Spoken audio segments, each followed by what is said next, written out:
All right, everyone. Welcome to today's webinar, Employee Engagement 2020. Thank you so much for joining us. We'll give everybody another minute or so to get into the webinar here.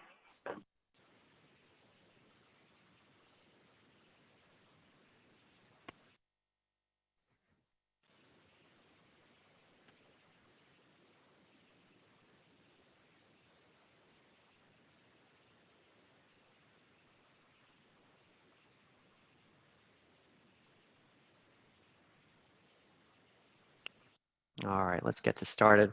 Good morning, good afternoon, and good evening to everyone who is attending today. Today we're going to be talking about employee engagement in 2020 and how we can make sure that you have a clear strategy and a good plan and a way to implement a very robust program next year. So we all know the first quarter of the year is hypercritical to driving results, as is the very first month of the first quarter. So we're very excited to talk about it today.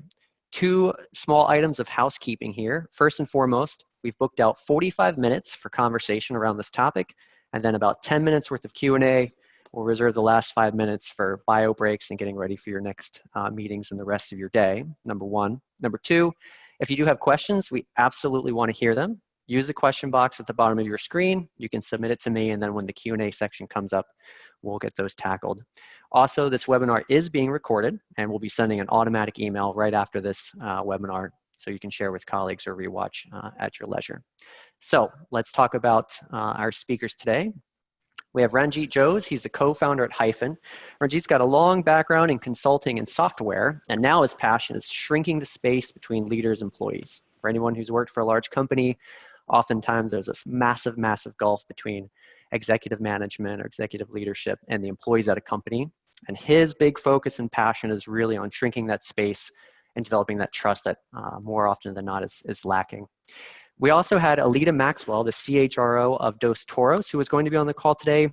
She had a last-minute family emergency and unfortunately cannot join us today. Nonetheless, Philip Vincent is our guest speaker today. He is the head of HR at Third Bridge, coming all the way to us from London in the United Kingdom.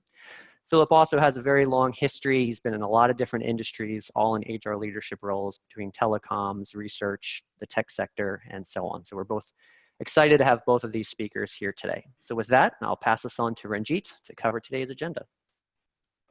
Great, thanks, Christian. Really excited to get on with this webinar. Before we get started, I thought we'll take a quick look at the agenda. From an agenda perspective, the first key topic that we definitely want to talk about is the importance of employee engagement and how to think of it from an ROI perspective. We'll then talk about some of the key trends we're already seeing from an employee engagement perspective in 2020 and how HR leaders such as you can be best prepared for that. And then we'll get into the meat of the presentation, which is the 5-step process that we see many of our customers very successfully follow in creating a robust employee engagement strategy. And we'll go through each of those and how to think of each of those steps. And then finally, we'll sum it up and have some key takeaways for all of you. So let's get started. So one of the things that is extremely important for us when we talk to folks who come and want to think about employee engagement at their own organization is how to really think about the return on investment or the ROI for employee engagement efforts.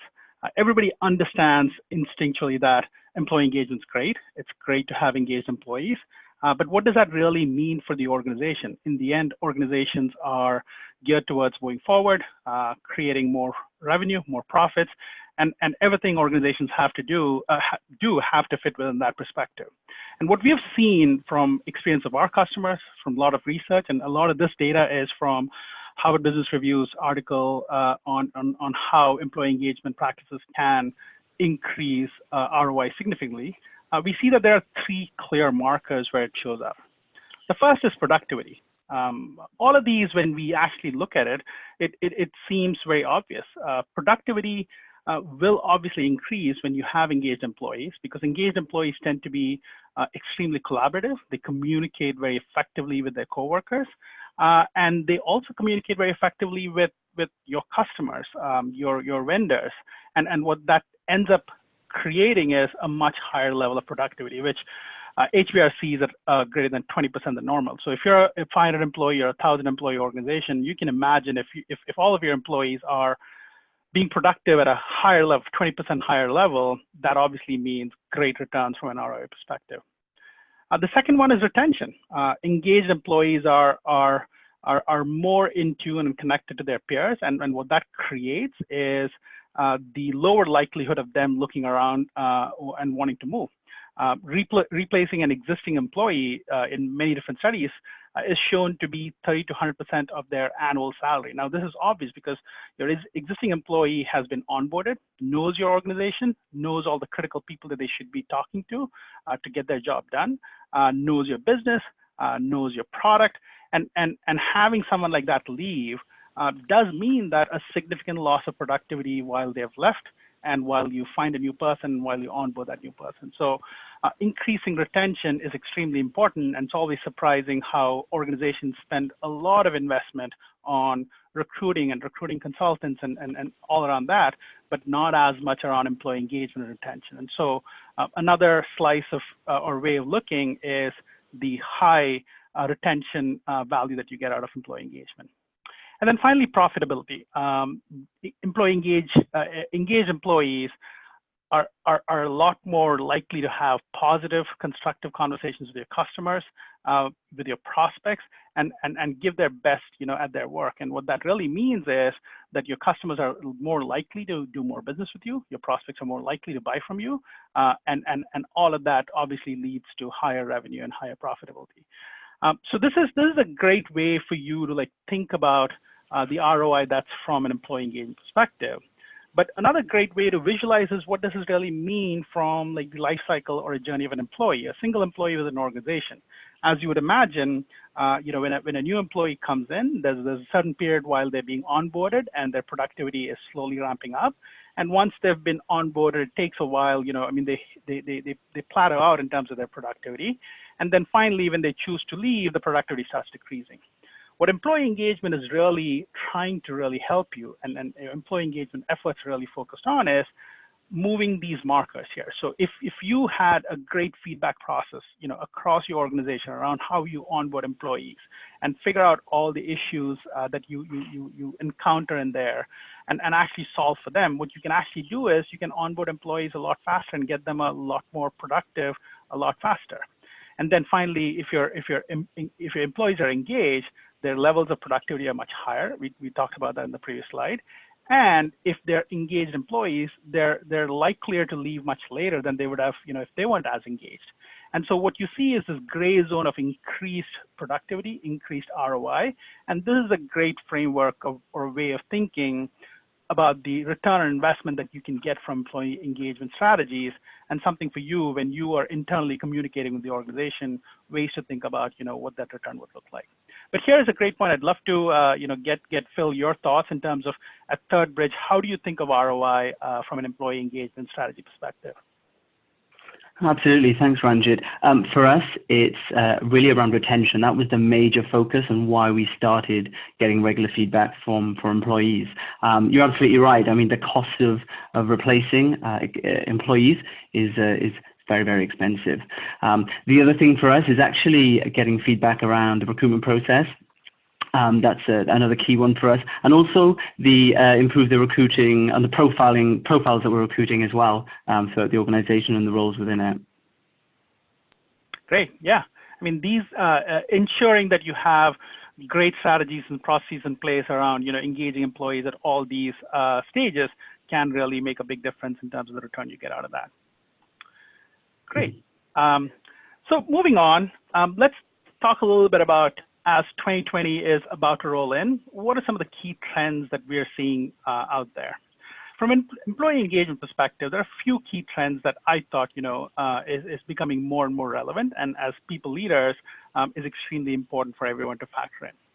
The first, increasing, this is something that, obviously we're based out of San Francisco. We see this with many of the Silicon Valley companies. A people-first culture within companies is starting to become the standard. With historically low unemployment rates,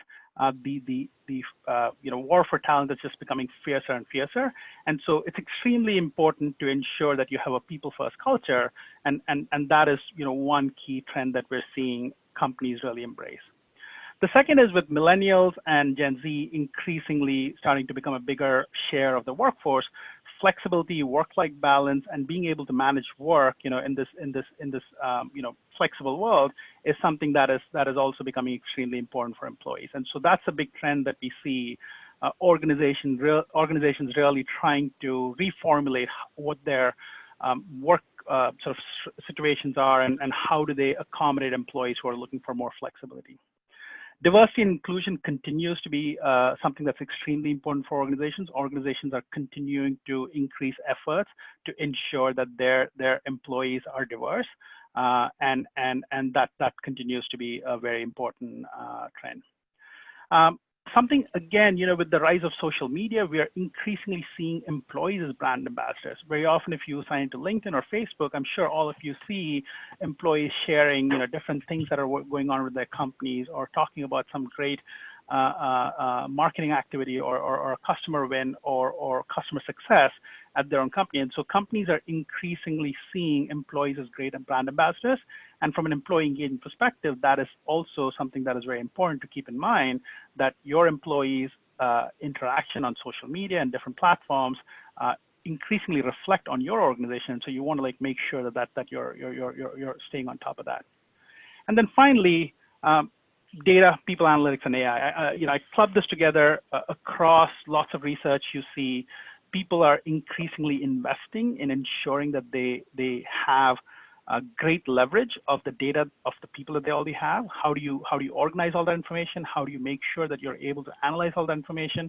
How do you deploy newer tools like AI and machine learning to really dig into the data and understand trends within the within your organization itself? And so these are some of the top trends that we see. But what does this really mean for you?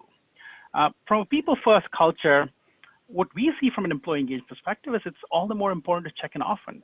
If your people are really focused on organizations which really have a people-first culture, it's extremely important that you're always checking in and figuring out what are the top issues, concerns, roadblocks, and then solving for that. From a flexibility and work-life balance, what we see increasingly is organizations wanting to put their processes, for us, it's the feedback process itself, into the employee's flow of work. We increasingly see organizations wanting to ensure that everything that they do has mobile access. So for example, if we do a survey or a pulse poll, one of the things that companies ask is like, hey, is it going to be easy for employees to access this even when they're not at work? So as organizations become more open to flexible work schedules where people are on the go, it is important to operate within the employee's flow of work and make it convenient for them to take care of whatever you need them to take care of. Diversity and inclusion, what that really means from an employee engagement perspective, it is important to also, from a feedback perspective, ensure that you're getting broad-based feedback. So being able to look at lots of different segments within the company and ensuring that you have good participation levels from different parts of the organization, and then making sure that everybody is being heard is something that we would say from an employee engagement perspective is extremely important. And then employees as brand ambassadors. It is extremely important to engage your employees and ensure that they're in the know about all the different things the organization is doing to engage them, improve, and have them as content employees. Because if that's not the case, what's very likely to happen is, these kind of conversations spill out in the open on social media and different platforms, and obviously that reflects on your organization and your organization's brand. And then finally, with all the tools available from data, people analytics, AI tools, and so on and so forth, flying blind is no longer an option. There are lots of great tools available which help you leverage all the data that you have within your HRIS system, being able to collect all the feedback on a regular basis and actually action on that and analyze that for effective actions. All of that becomes a lot more important. But here again, I'd love to take a moment. Phil, would love to hear, from your perspective and your vantage point. You guys operate in 3 different geographies: the US, Europe, and Asia. What are some of the trends that you're seeing that you're keeping your eye on? I mean, all of the above, Ranjit, all resonate with us. The key thing I think for us is around the people analytics. It's become crucial to us, not only on identifying areas to focus on and trends, but also just to gain internal buy-in on kind of projects and, of course, budget for things that we want to change with the organization. One of the projects we're currently working on in the largest part of our business involve changes to role profiles, compensation, responsibilities, and we used our people analytics and especially the data around employee engagement to get the project off the ground. So that's super important for us. Great. Cool. Now let's actually move on to the meat of the presentation. What is the 5-step process that you can use to craft a great employee engagement strategy? But before that, I think we have a quick poll, so I'll pass it on to Christian. Sure do. All right, the first poll, or make this a little bit interactive today, is what is your biggest challenge in making employee engagement effective? And you can select any one of these boxes. In 1 moment to launch the poll. And we'll give about 30 to 45 seconds to complete it.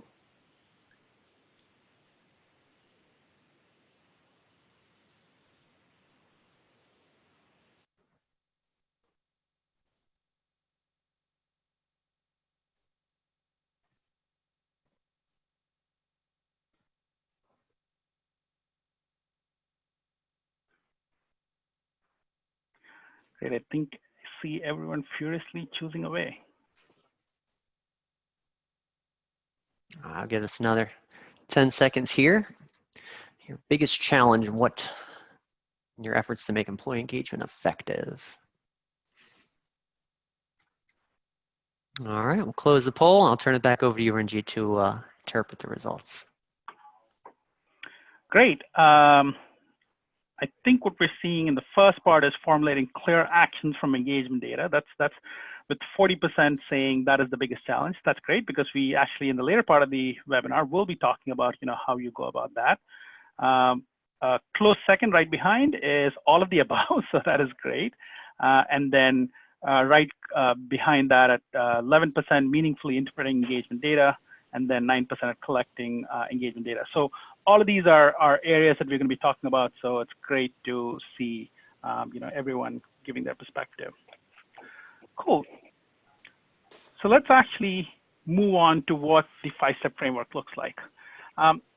This is something that we see a lot of our customers starting to increasingly follow, and it's designed to be such that the first time you do it, it's going to take a little bit of time, but once you have that first process or first cycle out of the way, it increasingly becomes easier, because you have set SLAs, process all those set up, and in many ways, this is designed such that you can sort of rinse and repeat and continue this as many times that you're able to do this through the year. So the first is the key question of, what are you looking to measure?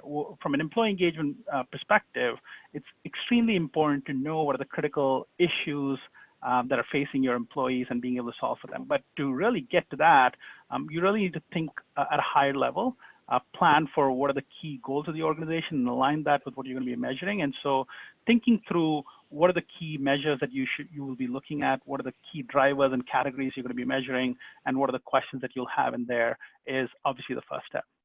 The second is the frequency. We increasingly see organizations being able to be extremely nimble, have higher levels of frequency in terms of how they collect feedback, different form factors, surveys, polls, conversational feedback.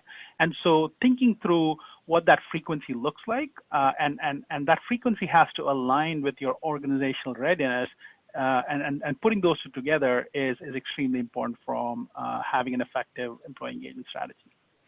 The third is, how do you align your organization? It's extremely important to align, all the different parts of the organization. We'll talk a little bit about, what that means.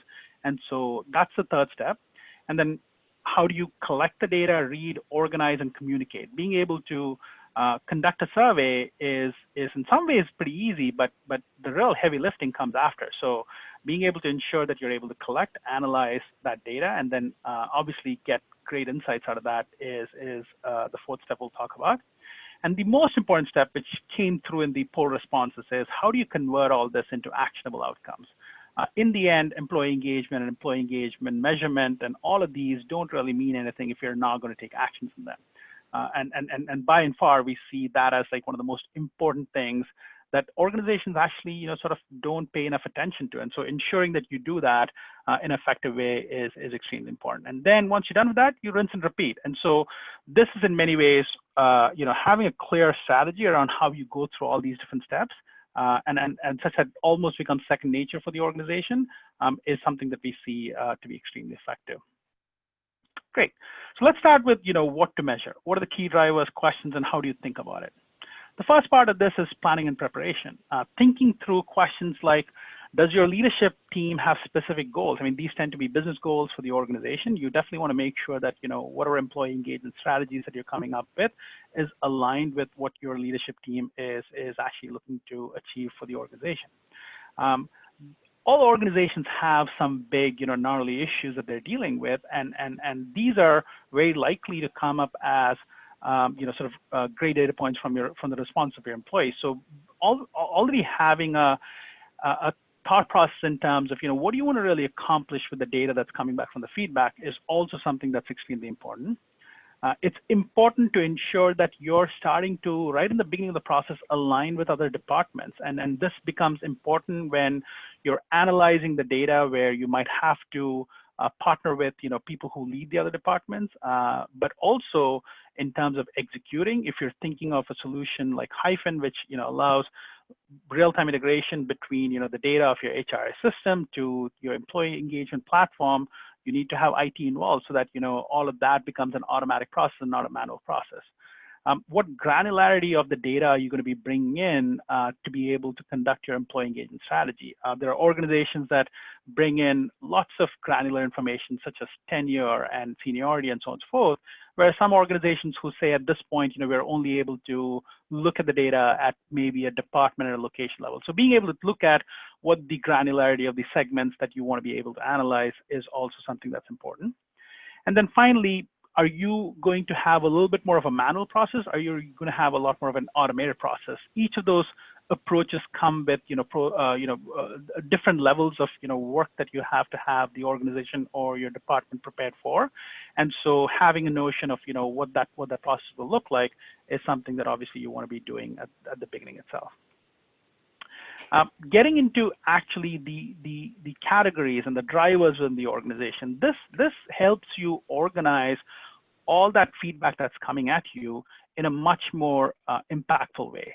Now, Hyphen has an out-of-the-box set of 13 key drivers that we see are extremely impactful in terms of quickly analyzing where exactly are the hotspots within the organization.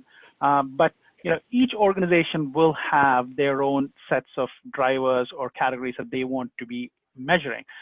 With Hyphen, very often our customers will take our out-of-the-box categories and then add maybe some of their own custom categories. But it's always important for you as you start to design or think through your employee engagement strategy, what are the areas that you want to be collecting feedback on such that you're actually able to take action on that. So here, Phil, I'd love to get your thoughts on, for ThirdBridge, how do you think about, organizing, all your questions, the categories and the drivers that you really want to be asking your people?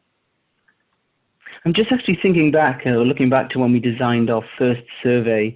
What we did at the start is actually get a core group of managers from various departments, so making sure we're aligned across the business, to see what they thought would be useful to measure, first of all. We asked ourselves, what were we looking to achieve from the feedback, first of all. We already had some ideas around drivers for engagement or some categories that would be important for us to measure. And you mentioned the out-of-the-box categories from Hyphen. Actually, most of what we thought of matched that, so it was great. Then we moved on to specific questions, and as you can imagine, a group of managers, they all had tons of different questions. They wanted to ask them in various different ways. So we actually started putting those together, and we had various iterations of the survey, tested it with some employees as well to make sure we were asking it in the right way. And actually, I'm so glad we took so much time to do that and get it right, because you want to make sure you get those questions so they're right, they're consistent over time, so you can really look and measure the trends and any impacts from the changes that we've made as well. Oh, sorry, I was talking while I was muted. Great. That's actually a great segue, because our next slide is actually on, how do you think through the right question. So thanks for teeing that up for me. But as Phil said, there are lots of different ways to ask questions. One topic I don't have here, but I definitely want to talk about, is making sure the questions that you come up follows what we call is a MECE framework, which is mutually exclusive and completely exhaustive. And the idea is that, as you look at formulating questions for all these different categories, you want to ensure that it has the widest possible coverage, and you want to ensure that it has the least amount of overlap between, the questions. Aside from that, the phrasing of the question also is extremely important. So there are good questions and there are better questions. And so, as you would imagine, the way you phrase the question sort of primes the person in terms of how they're probably going to be answering that question. So if you put something like, "I like working at my company," that tends to be the kind of phrasing where people are more likely to just give you a positive answer.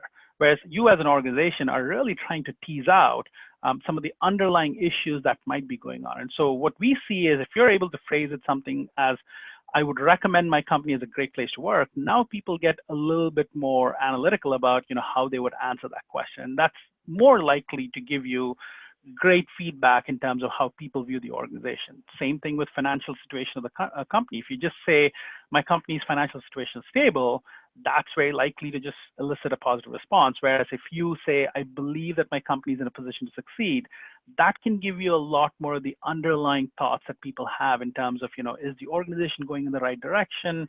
Is the organization maybe, not, being as communicative about their financial stability, and so on and so forth. So ensuring that you phrase your questions in a way that you're actually really likely to get good, solid feedback is something that's important. The next topic to think about is, now that we've gotten some of the basic planning, basic survey design, and sort of questionnaire thoughts, sort of thought through, the next is, how frequently are you going to be able to collect feedback?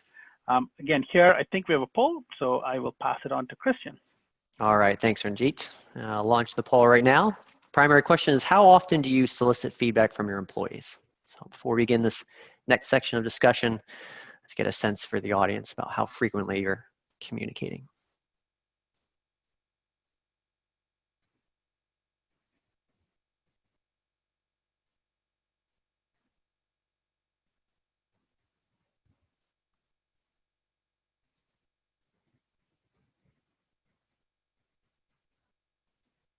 All right, we'll give this another 10 to 15 seconds here. Some pretty interesting results we'll see. I love interesting results. Let's see. All right, we'll close the polls. Final call. And done. And let's see what we got here. Turn this back over to you, Ranjit. Great, thank you. So the results are in, and what we see is the leader by far is once a year or less at 48%. And then the next one is quarterly or monthly, 22%. That's pretty awesome. So there are folks here who have gotten to the level of competence from an employee engagement strategy perspective, where you're able to do this on a quarterly or monthly perspective. That's great. And then we have 16% at occasionally or sporadically, and then 14% at every 6 months. Great.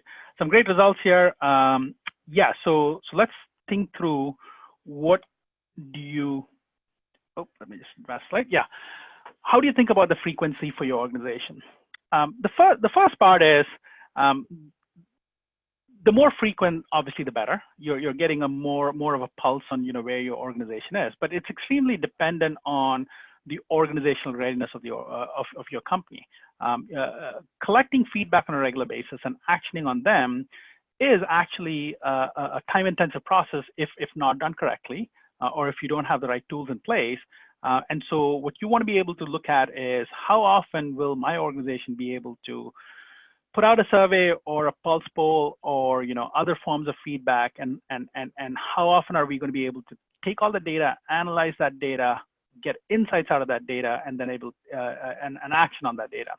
If you're using robust tools, it's going to be a lot more easier for you to do that a lot more often. If you're not, obviously that's going to be a challenge in terms of doing it more often. So think about, as an organization, how ready are you to be able to collect and check on your people on a pretty frequent basis. If your business is changing quite a bit, it is extremely important for you to ensure that you're checking often. We've seen organizations that are growing rapidly, and I think ThirdBridge is a great example, which we'll definitely get perspectives from Phil on. But if your business is growing fast, changing quite a bit, you need to think about, how do you put in place a framework where you can collect feedback often, because the cost of not doing that would just be too much. And so that's something you definitely want to think about. You want to factor in, what are the different types of feedback and channels of feedback that you can put in or deploy, to be able to get the feedback. What we've seen is if you make it easier for employees to be able to participate, if you reduce the number of questions, and if instead of like always having surveys, you send out polls once in a while, which are a single question format. You actually see employees being a lot more engaged, a lot more participatory, and so on and so forth. So you want to think through what does that framework look like in terms of types of feedback you're going to be collecting and the channels of feedback you're going to be collecting, and that obviously is going to give you some rich feedback. And then you want to think through a frequency where you can capture trends within a year. The whole point of feedback collection is so that you're getting a sense of how things are moving along. And it's all the more important for you to be able to compare where the organization was maybe like 3 months ago or 6 months ago, and having a sense of is the organization moving in the right direction. If it's once a year, that's great. It's better than nothing. But anything lesser than that, you do run the risk where your actions are probably not going to be as impactful. The organization is not having a clear sense of what employees feel about some of the key impactful areas of the business. So you do want to have a strategy that's put in place which will help you collect trends within a year itself. And then finally, all of this does not mean anything unless you're able to action on them, unless you're able to actually figure out what are the critical aspects that go into some of the feedback, and then being able to actually come up with action plans that will solve that for your employees is something that's important. And so what we always suggest to our customers is an engagement strategy that helps you identify trends. So you want to think through, okay, maybe the organization can't do like a full-fledged survey more than once a year, but maybe you can do like quick polls, over the course of a year. But being able to put in a strategy which can help you identify trends, can help you analyze the data and then help you take consistent action. So you want to think through, being able to do that, and then take advantage of multiple feedback channels to ensure that your employees participate, give you great participation results, and so on and so forth. And then finally, making sure that you're getting a wide range of feedback from all parts of the organization. Typically, what we see many of our customers, especially from a survey perspective, at a minimum they do quarterly or semi-annual, and so that is in many ways some of the most minimal frequencies that we see. But many of our customers will also combine not only a survey, but also polling, in which case they're able to take the frequency all the way up to the monthly level. And then finally, with conversational feedback, Hyphen has a module called Hyphen Voice, where employees are able to put out free-form feedback that can really take it up to the real-time level. But at this point, I'd love to get Phil, your thoughts in terms of when you went through this with ThirdBridge, what were the things that you were thinking would be important from a frequency perspective? Yeah, I think we're still working through our strategy here. I still don't think we have it 100% right. Like I said, we're still working on it. But when we were planning the first survey, we'd committed to the business that we would seek feedback through an engagement survey every 3 months. We thought that was the right frequency. However, after launching the first survey, we realized that by the time we'd closed the survey, analyzed the results in the granularity that we needed, there was actually very little time to devise and implement action plans. So then we decided to change that. And at the moment, we're currently working on an every 6-month basis, and we're thinking that works really well for us right now. But we do, from time to time, use some smaller frequent polls as well between those surveys. If there are particular issues that we want to dig a little deeper on more frequently, we do that. And we are working towards using these sort of single poll questions more frequently. We have had some occasions where we've had major changes, as you said, Ranjit, in our business. So we use that in specific parts of our business, the pulse polls or the short polls, to make sure we're really keeping on top of the feedback. Great, yeah. Great, let's move on. So the next piece, you've got your high-level strategy, you've thought through the questions, you've thought through frequency, and now comes an extremely important part, is how do you align your organization? Aligning the organization has multiple components to it. The first is the organizational goals, which we talked about earlier, has to align with the engagement strategy. It's important to ensure that you're not only aligning management and leadership, you're also aligning middle management, but most importantly, employees. As you see in that quote right below, 70% of employees say they're most engaged when management consistently updates them on strategy. And so ensuring that you're keeping your employees in the loop in terms of what the strategy is, how you're going to be collecting the information, how you're going to be acting on the information, all of that really becomes important. This all really, in the end, is all about being able to create trust and transparency, within employees, so that they're able to give you open feedback. Because from an organization perspective, honest, open feedback is what really helps you right the ship. So you also want to make sure that you provide updates to employees on the fact that they're going to be anonymous, which we highly recommend. Anonymous surveys, anonymous and confidential, where you're able to ensure that you protect the identity of the employee, but you want to be open with the employees that there are factors such as department or location or all these other segments that you will be using to analyze the data and action on that. So ensuring that different parts of the organization are aligned with the full strategy and how you're going to collect the data and how the data is going to be used is an extremely important part of making sure that the strategy succeeds. So maybe a quick few thoughts on how you go about aligning everybody at Third Bridge with the feedback strategy that you guys have. Yeah, the key thing for us, actually, we used to take part in a lot of the external recognition kind of award surveys, so off the shelf, where people would complete the surveys internally, and we'd be nominated for various awards. So for us, it was actually changing the way people think about surveys. It wasn't just to be winning awards. We were changing it to be telling our employees, actually, we want to make real change. We want to hear your feedback and make sure that you see the progress. So that was the one thing for us. The second piece, in terms of learnings, our end as well, the departments who keep employees in the loop about progress and show them that they're acting on the feedback. Generally the employees are far more engaged and far more likely to participate in future surveys. Yeah, that's a great point. I mean, I think that's something that we see across our customers. Keeping employees informed on all the progress and the actions does make it, extremely likely that they will continue participating at high levels. Great. So now that we've got all that out of the way, now you actually have the survey out and you are starting to collect and analyze the data. Very often when folks come to us, they come to us with a request of being able to migrate their previous survey data into Hyphen when they start with Hyphen.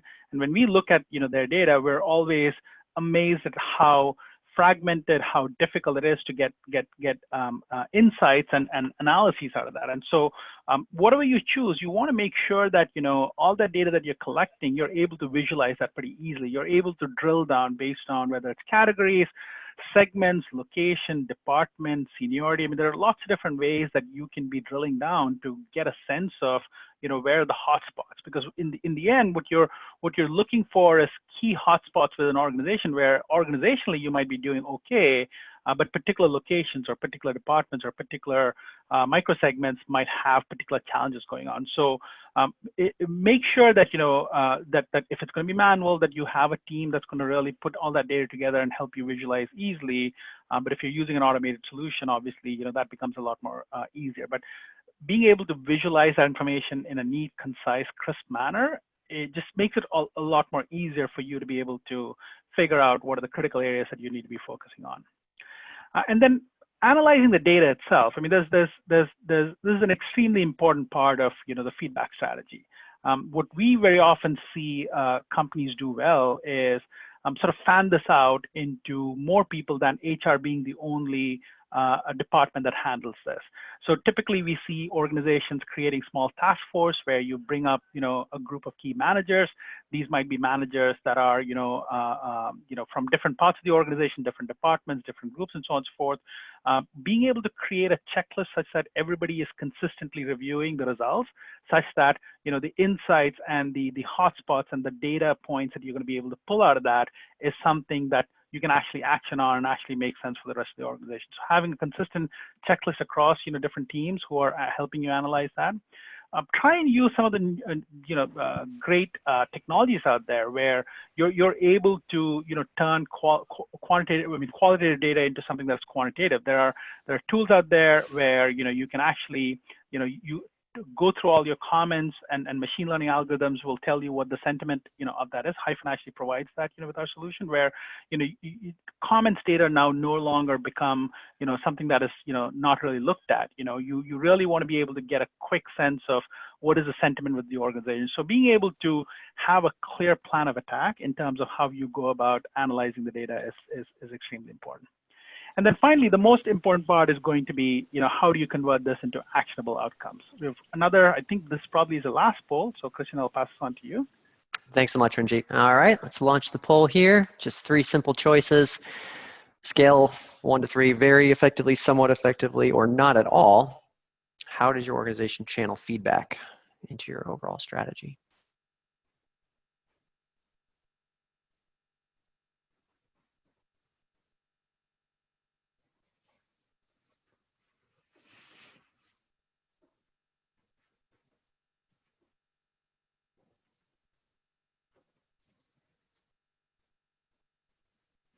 All right, another 10 seconds here. A lot of middle of the road votes here, it's looking like. All right, final call. All right, let's close this out. All right, turn that back over to you, Ranjit.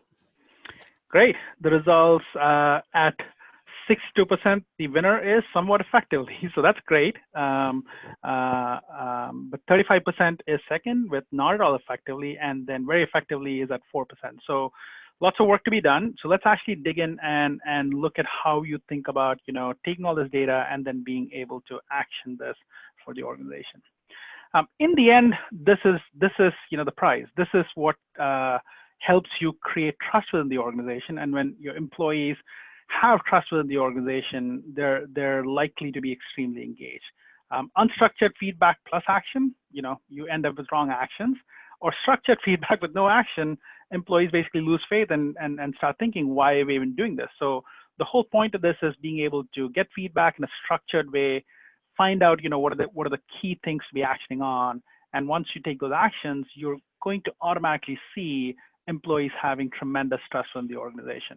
And that is, by the way, becoming, across, if you look at latest research, the key measure that increasingly companies are really focused on. How do you create trust within the organization so that employees are fully bought in terms of the mission of the company and what the company's out there to achieve? And what that really means is, as and when you measure and find, issues, being able to create an action plan on that.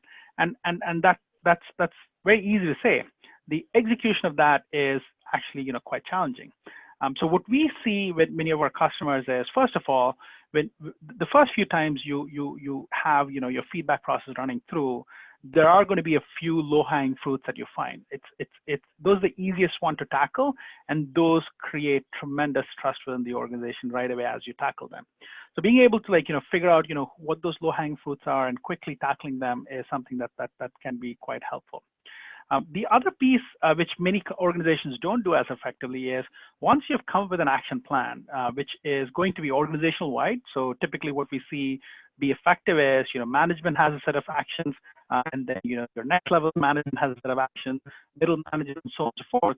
If you're able to fan out the actions, across the whole organization, you can actually see that the whole organization is acting on these critical areas and moving the organization forward. And so being able to do that, but then figuring out how effectively that is actually happening is something important. And so what we see many of our customers use is pulse polls or mini surveys in the middle, of that actioning period to get a sense of like how effectively the action plans are getting executed. Typically, for each of the action plans, you want to ensure that you have leads associated with it, ownership associated with it, and when people, have ownership, and responsibility over, particular action plans, you're actually going to see much higher levels of completion on those. You want to make sure that all these action plans are documented, clearly visible, easily referenceable, such that people are able to quickly check in, what am I supposed to be doing? Is this complete? What's the date by when it should be completed, and so on and so forth. And then, obviously a big part of this is ensuring that the entire organization has a clear view into all the different action plans that the organization is tackling, creates that extra level of trust. And so being able to do that is something that's extremely important. And from a Hyphen perspective, what we try and do is essentially, ensure that all of this is really structured in a way such that every part of the organization is able to quickly see what are the different actions that are being, acted upon, and how exactly, the progress of that is. But here again, Phil, I know that you guys do a lot of work around action planning. I'd love to get your thoughts in terms of how ThirdBridge approaches this. Yeah, we do. We try and keep it as simple as possible and keep it consistent across the organization. When we first started putting these plans in place, it was pretty much centralized within HR. So we were pushing these things through, almost owning the action plans. Right now, we're on our fourth kind of a 6-monthly survey right now, and now the focus for us is actually to move to the business leaders owning these. So we meet with each business leader. They're responsible for devising them, but also owning the progress of the action plans too. And we've actually started building these action plans into the wider goals of that department. So we operate on an OKR system. So these action plans become part of the department's OKRs. We also encourage our leaders to obviously feedback those results and the action plans and the progress to their employees as well, and make sure they follow up regularly.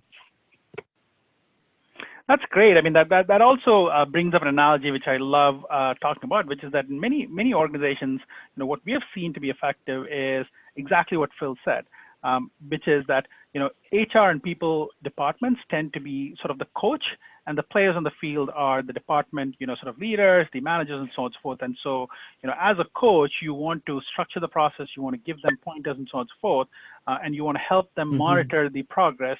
But in the end, this is most effective when managers within each department, leaders within each department actually take ownership and execute these. Great point. Yeah, absolutely. And we have varying levels of that throughout the department. So some leaders really love this, get involved and fully own it, and they get far better results from the action plans. Great. Cool. So that actually brings us pretty much to the end of the 5-step framework. And so, from a takeaway perspective, hopefully all of you have seen, how the engagement gap can be expensive. When you really start to put numbers against, the loss of productivity, loss of retention, so on and so forth, when your employees are not engaged, that is an extremely expensive gap that you're essentially introducing in your organization.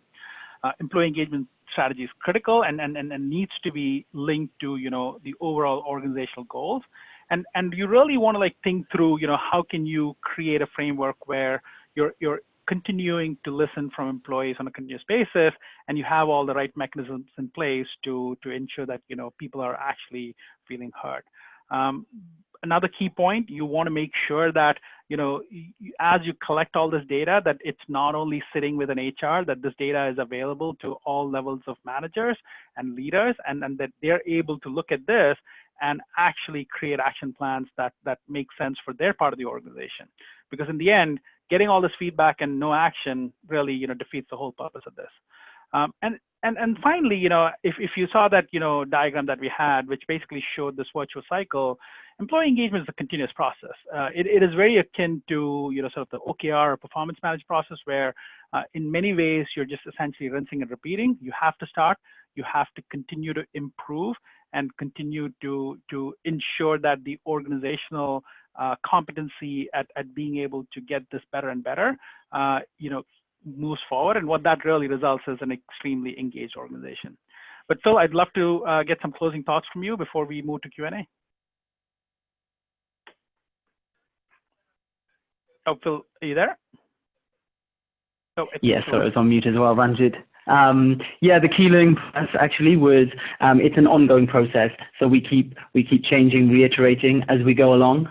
For us, it was the key thing was getting the categories right, getting those questions right, and we're able to kind of reiterate everything else as we go along. Great, cool. Before we move on, a quick overview of Hyphen. You know, we're an employee engagement platform. You know, we have a suite of solutions that help organizations collect feedback, analyze that feedback, and then obviously action on those feedback. We help organizations through a few different types of feedback mechanisms. We help you do all kinds of surveys, employee engagement surveys, pulse surveys, but also onboarding, exit, all those different kinds of surveys. We enable organizations to put in quick polls where there's single questions going out to your employees on a regular basis. And then finally, our most innovative module is Hyphen Voice, where employees can anonymously or semi-anonymously put out ideas, feedback, suggestions, and we take all that information and provide you great reports in terms of, you know, what's going on with the organization. To all the participants here, we're going to give you a couple of complimentary content offers. We have a great employee engagement framework and template document, which we'll be sending to you. And then we have a new content piece that's coming up, which essentially is going to be a 2020 employee engagement planning guide. So keep an eye out for, you know, us sending these to you. With that, you know, let's move on to Q&A. We have 10 minutes left, and Christian, I'd love to hear if our folks have any questions. Yeah, absolutely. We got one here from Deborah. Deborah says, is it better to send out questions on all drivers at the same time or do them incrementally? I think she's referencing the driver slide earlier in the presentation. Yeah, so I can take a first crack and Phil, feel free to jump in after that. You know, what we have seen with, you know, many of our customers is different strategies. We've seen companies who will have, you know, questions that cover all drivers. You know, let's say let's say they're serving a couple of times a year. In both surveys, you'll have questions that cover all drivers. There will be lots of common questions in between because that obviously enables you to see trends between those drivers and the questions themselves. And what they will also do sometimes is have specific questions that are only, you know, related to, you know, that particular survey. Some of our customers will have very different questions, you know, from a driver and category perspective in the first one, and then a completely different set in the second one. The challenge with that is while your survey can potentially be shorter with that particular strategy, you lose the ability to see trends, you know, every 6 months or every quarter. And so it totally depends on, you know, your organization's approach and, you know, what you're looking to achieve. What we typically recommend is in each survey, you do want to make sure that you're measuring each of the drivers, but what you might, you know, potentially do is vary the questions a bit on a survey-to-survey basis. But Phil, I'd love to get your thoughts in terms of how you think about this.